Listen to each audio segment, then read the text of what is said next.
Welcome, everybody. We will wait just 1 or 2 minutes and we will get started.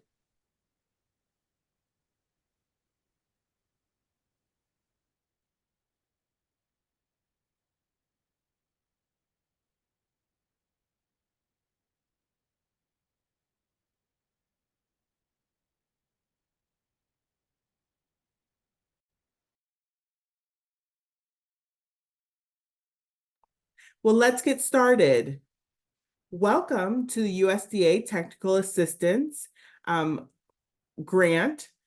We were funded by USDA FSOP, and our grant is titled Empowering Minority Serving Institutions Food Safety Specialists to Write Successful Food Safety Outreach Program Grants through Education, Training, and Technical Assistance.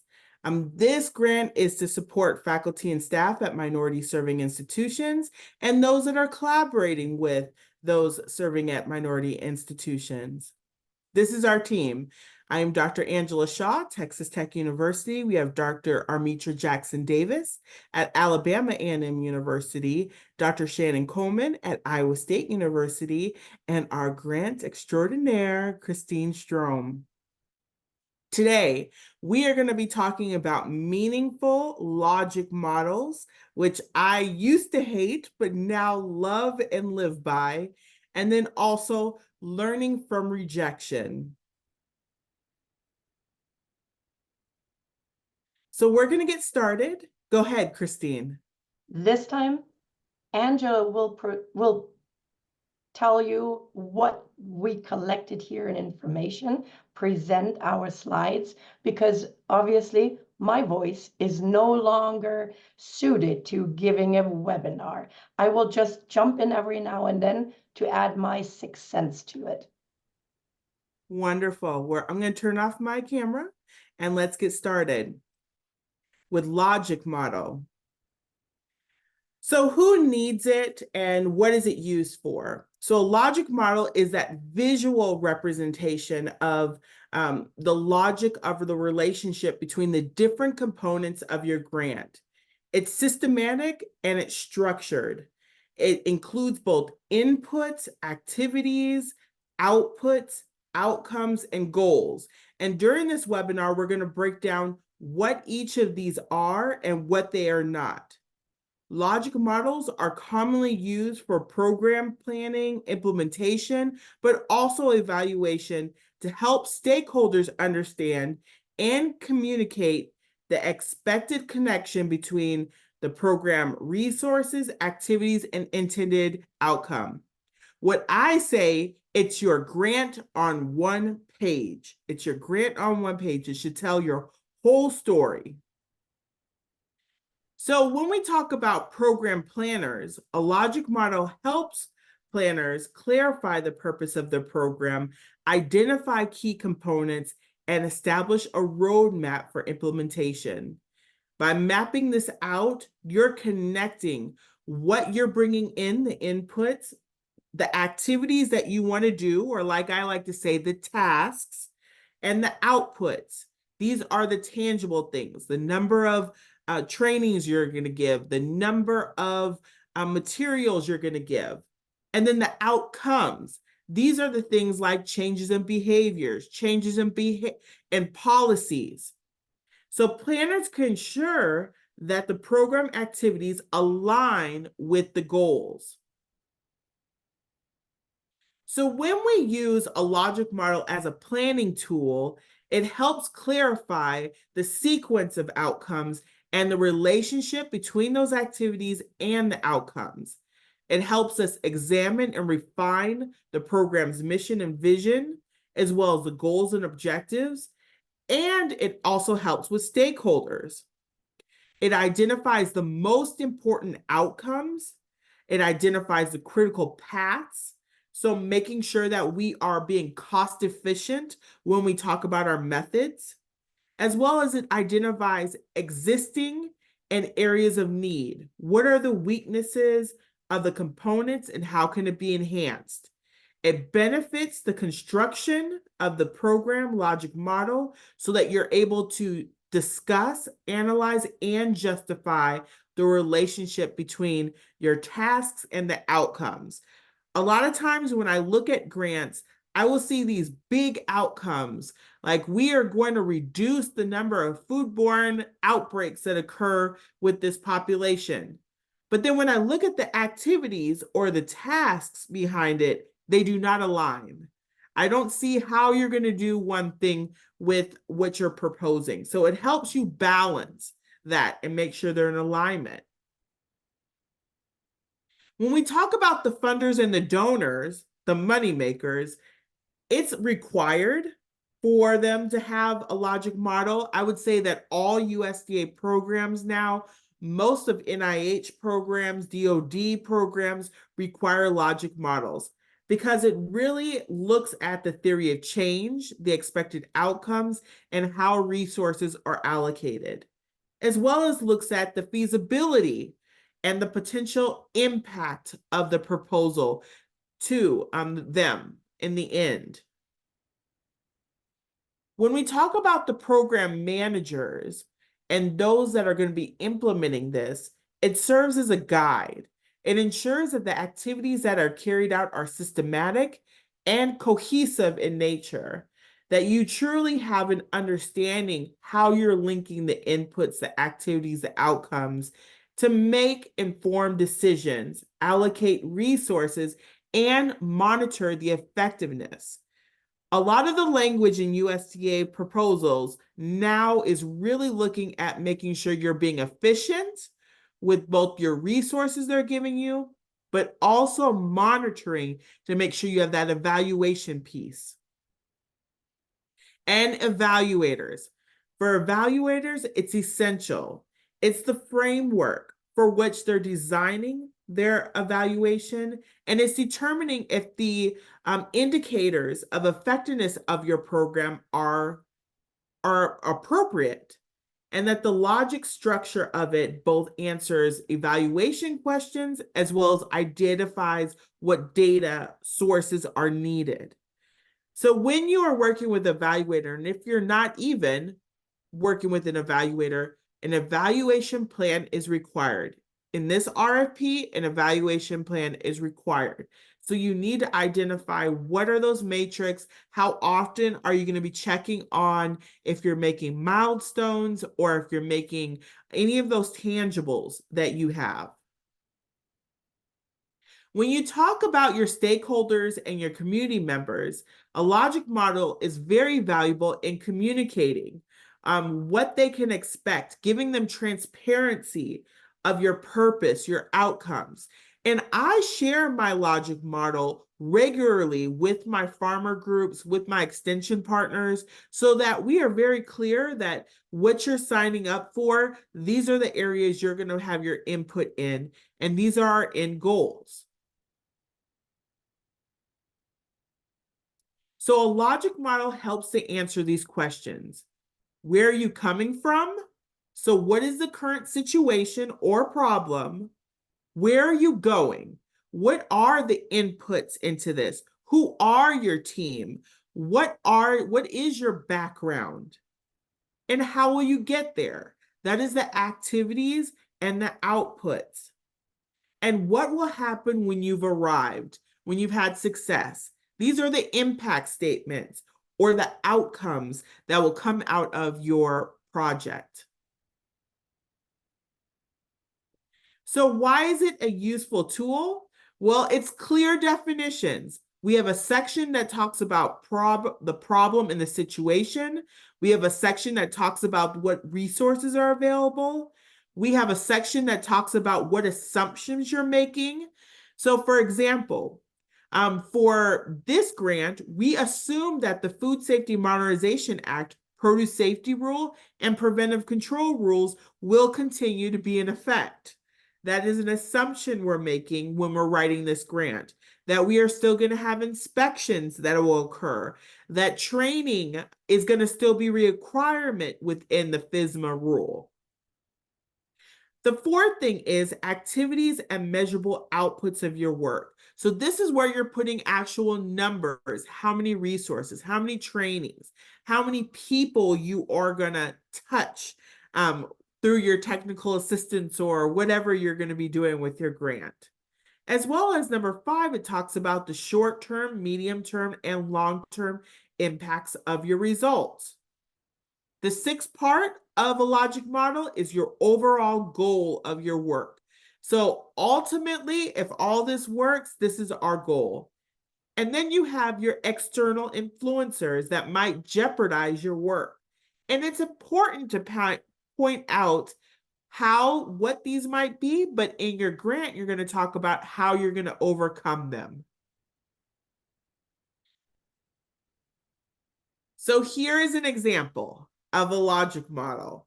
We have the various sections that we talked about where we have the situation, we have the inputs, we have the outputs, we have the evaluation methods we're going to have, we have the outcomes in short term and medium term, we have our overarching goal here, we have some assumptions, and we have some external factors to go into.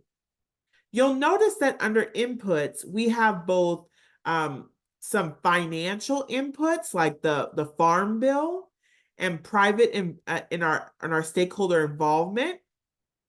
But we also have institutional support. So if you have specific units that are going to be helping you with your grant, it's important to put that, as well as describing your team. Who is your team? In this output section, now this is a research grant. We have both research and development where it has numbers. We talked last session related to workplace and work plan about having measurable outcomes, as well as where we have numbers here. So we have grower survey for 7 crops in 5 regions. It's very specific within this. This is another example, and Christine can talk about this one, but this was actually funded, and it was $100 million. So lot actually, of money. How much was it? Funded. The first one was a specialty crop, and this one here was sustainable commodities. And they only got $85 million, so not quite the 100. But what you see here is, again, the situation describes what is on the ground right now, not what you want to do, but what you find on the ground right now. The inputs cover financial, team, stakeholder experience, all of this goes in there. And then the outputs and activities are measurable. The little red things that are in here, I didn't bother to eliminate them. These were the places where numbers were still missing. So this is how you develop these logic models, by basically making us or describing a journey. You know where you start from, you know what you want to pack and invest, you know what you want to do, and in the green area, this is what you hope it will happen.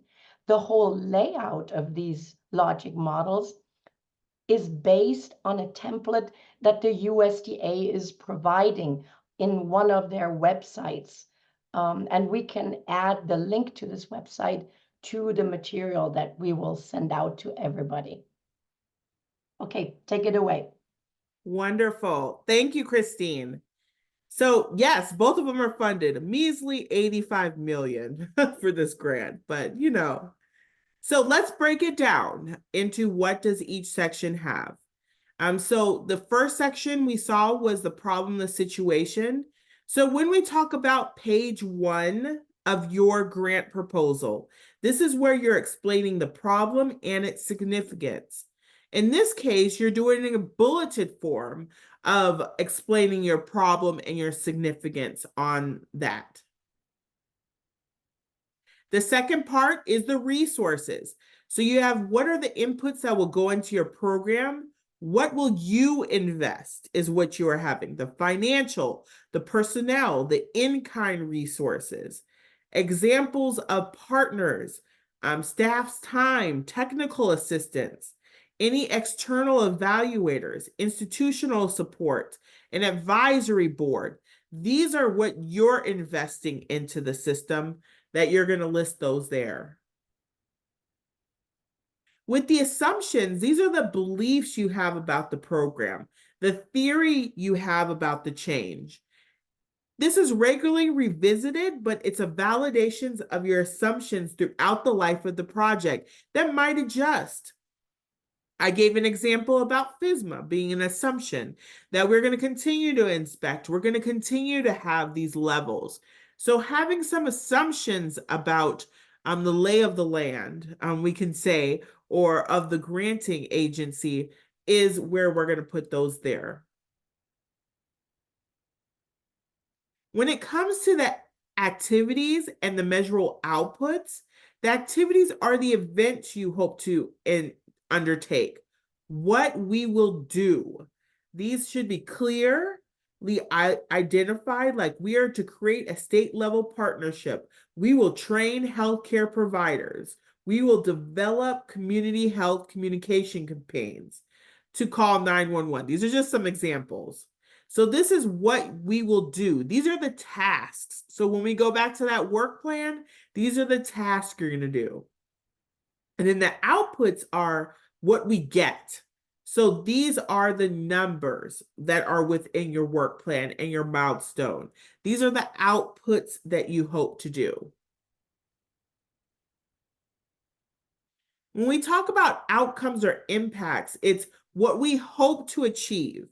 So this represents the change, the effects, the benefits, and the time frame that would be associated with these impacts or outcomes. And we have a broader impact statement in the narrative that usually goes with that broader aim. But these are, we hope to change food safety behaviors. We hope that 95% of them will, in the end, have, I'm trying to think of an example of, will adopt a food safety behavior or increase their knowledge or be more compliant with GAPs, good agricultural practices. So these are what we hope to achieve, the changes that we are going to measure in our proposal so that we can have a measurement. So these are broken down into short-term, medium-term, and long-term. And I'm going to go through these individually. Short-term are immediate. These are weeks to months. Medium terms are months to years. This is where you have change of knowledge. Long-term are years to decades, and these are changes in behavior. A lot of grants, we don't get to long-term because they're only 2 to 3 years, and we have no way of going back to those partners after we've developed something and said, okay, you took this training 2 years ago. What behavioral changes have you done? So it's short term, it's immediate, it's tangible. So you're going to do a youth program delivery series and you're going to increase the knowledge. And so you're going to do a pre and post knowledge assessment of those participants to see if they changed their knowledge. And so that's a more immediate, tangible something. Whereas a medium term is what you're achieving long term. You're going to increase the performance of people. This is where you get to that 9 months to a year follow up, where you're trying to assess, okay, you took this training. Did you use the material? How did you use it? Did you find more markets? Did you get more profits? This is where the medium term occurs. We say 3 to 5 years is where you get to the long term, where you ultimately want to say, okay, in the end, we were able to build a new shed, or we were able to become organic certified, which takes multiple years to do. So it's more of that ultimate goal, that broader impact that might take your efforts and other people's efforts to accomplish. In this example, we're talking about an increase in high school graduation rates. So high school takes 4 years. So it's going to take a long period of time to determine if you implemented something, if it will result in graduation rates. It may take 4 or 5 years for you to get to that point, depending upon when you start. So the most important elements to the logic model is making sure that they connect, that you're achieving short-term outcomes that are attainable. You have some intermediate outcomes that will come in that will ultimately lead to long-term. So I find myself sometimes in grants putting the long terms there, but putting a note that I will not measure this due to the length of the grant. The grant's only 3 years, and it's going to take me 2 years to develop my food safety training program. There's no way for me to truly measure long-term outcomes of the project. When we talk about overarching goals, it should align with the goals and priorities of the funding agency. And I know we probably sound like a drummer boy that keeps on doing it over and over again, but you really need to go back, and we've shared multiple times what is the priority. They are to develop and implement food safety trainings for these niche audiences. That should connect. Whatever you're doing should align with NIFA's priorities, and you need to call it out in a simple overarching goal. When we talk about external influencers that might jeopardize your work, you're going to discuss this about in the limitations and pitfalls of your grant proposal. But in this, you say the USDA changes its priority and no longer supports food safety programs. So that's something we cannot control. If they stop requiring food safety trainings, then well, we have no control over those aspects. So you just list a couple of these external influencers. So let's talk about some best practices. We talked about engaging stakeholders. These are key when you're developing both your program and your objectives, and they help capture the diversity of the group you're going to do. Once again, this RFP talks about they're looking for niche, hard to reach audiences is something that's a priority. So how are you going to engage your population you're proposing? It helps provide a clearly defined components to your grant. What the inputs are, what the activities are, what the outputs are, what the outcomes are, and makes them specific and measurable. Use consistent terminology throughout. Acronyms, oh, sometimes they can take over. People might not know what FSOP means. Some people might not know what FSMA means. You might need to actually define it, at least the first time, so that it's well defined and all stakeholders, aka the reviewers, can completely understand. And you need to validate your assumptions. You need to identify them and validate them and often go back to them, making sure that you are discussing if you see any pitfalls or hurdles, how you're going to address them. And when we talk about hard to reach populations or are not traditional farmer, I hate to say that, we do have to have some barriers that we're going to have to overcome when we're talking about this. The logic model aligns your goals. Consistency again, it's measurable. You have clear definitions of the outputs, they're realistic and feasible. So when I look at a logic model and it says you're going to reach 10,000 growers, my eyebrows go up. I'm like, are there even 10,000 growers in your state? So making sure what your measurable indicators are realistic. how many trainings you're going to do. If you say you're going to do 25 trainings in a given year, that's a lot. Doing one training a month is a lot. So how do you plan on doing that? So really being realistic when you talk about these outputs that you're going to do and these activities you're going to do. Make sure they're measurable. So I'm going to take a moment and I'm going to go back to our example. Don't get dizzy. And we're going to look at these logic models again that we provided examples. You will see that the situation has 3 different bullet points where it highlights that there's a need, what they're going to do with weather, what their aims are. The inputs talk about the bill funding that they have. They have involvement from stakeholders. They have multiple institutional supports. They have the community. But let's look at the outputs. 7 workshops will be held in year 3 and 4. A website will be launched. We're going to have weekly blogs.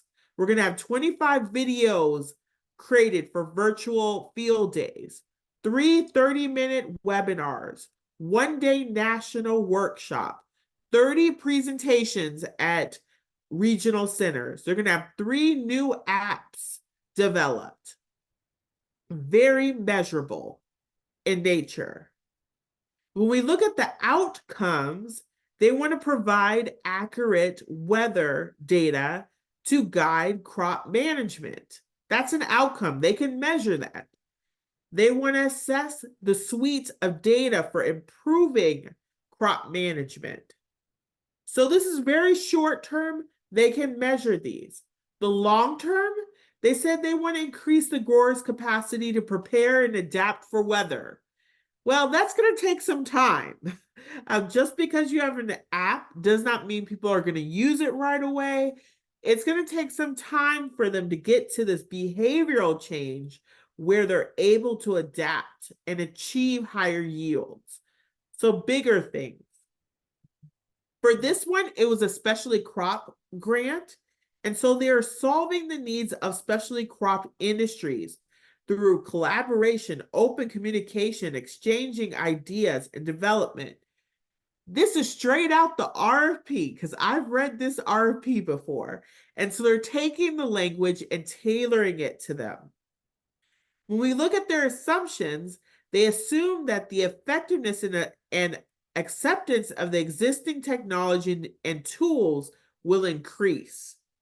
So they're making the assumption that because that people that are working with this are utilizing this technology. And the external factors is there's rapid advancements in technology that will help them as they pivot their approach to keep in pace. Christine, do you have any comments about this logic model as we go into the next section? The only thing I would like to add to it, even the long-term impact, this comes more or less straight out of the RFP or RFA, because it should be, because it won't be measurable as such, it should be strongly aligned with what the USDA wants to achieve by awarding these grant monies. So by defining your long-term impact, it always makes sense to go back into the RFA and look for what their goals are. I love that. And we highlighted with that extraction what the overall goals are. And I believe this RFP has 3 of the USDA NIFA goals that they're focused on. So going back into the RFA and seeing where you align for these long term. Yeah. All right, let's shift. And I'm gonna let Christine take it away when we talk about learning from grant rejection. This is dear to my heart. So excuse the croaking voice, but I will do my best. When I work with teams who receive the news that they will not be funded, I always tell them that I grant them about 15.5 minutes of rage about the fact that they don't get funded, but then they have to calm down and they have to look at what do the reviewers tell me? Because not being funded, but receiving meaningful reviews is the second best outcome. It doesn't mean that what you proposed lacked merit or that they didn't like it. They may have liked it very much, but the competition was so strong that there wasn't enough money to fund everything that was fundable as such. So reflect on the reviewer comments and know that you now have a strategic advantage over everybody else who is submitting for the first time in the next cycle. Not only do you know what reviewers were critical about, you also know what they really liked, and you can build that out.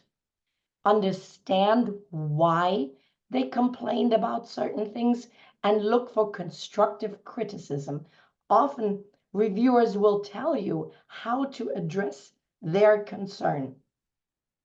Use this experience to develop resilience, to build your own strength and extract valuable information and lessons learned for your next submission. Next. So what do? You look at the reviews, and depending on what reviewers are telling you, you clarify your objectives and your research questions. They may not have been very clear. Often I get the complaint from PIs, well, the reviewer said I didn't address XYZ, but I did. It's on page 12 and I talked about it. And my response is, yes, you did, but they didn't get it. You have to do a better job at explaining this, and maybe explaining it earlier than on page 12 when everybody's attention is already nearing zero. So ensure that what you want to convey and get across is well defined, is focused, and aligned with what the funding agency is defined as priorities.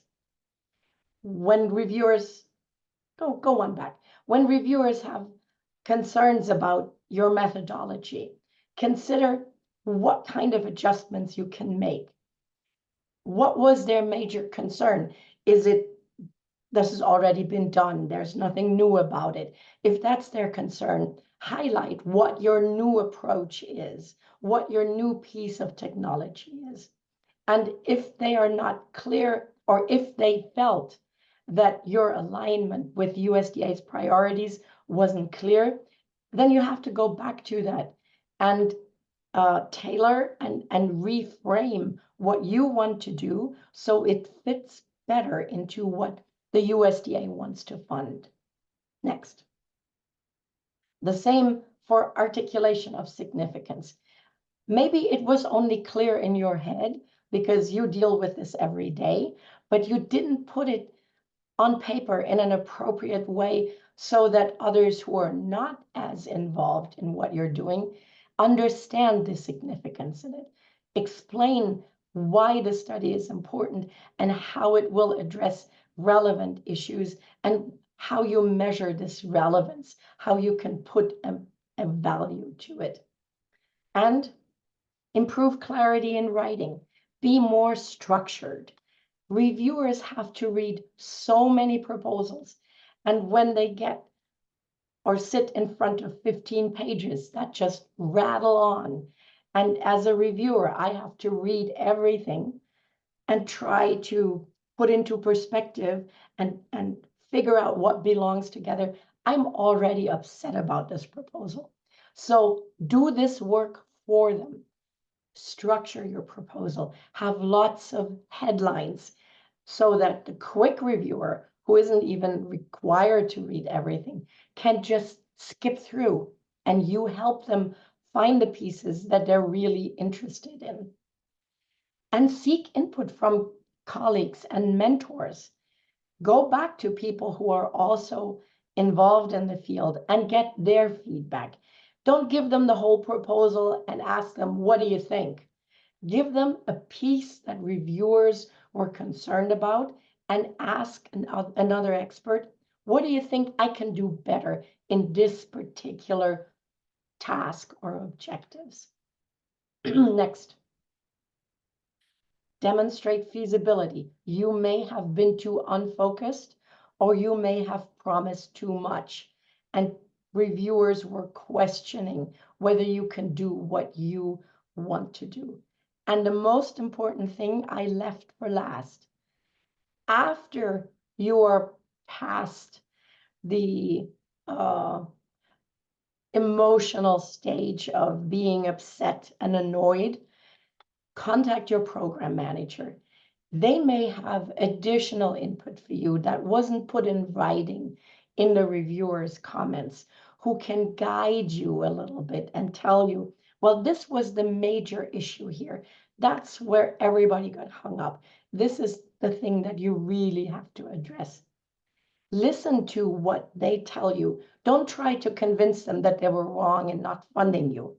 That ship has sailed. Listen to their comments and for additional information, and play back and forth ideas of how to address concerns in the resubmission. And keep in mind, you have an advantage now. You have additional information that first submitters don't have. Resubmission is low-hanging fruit, and you should never, ever leave that out. Resubmit, get over it. You have a good chance of being funded next time. And what I would say about when you get rejected, it hurts, and we do not want to downplay the fact of all your hard work.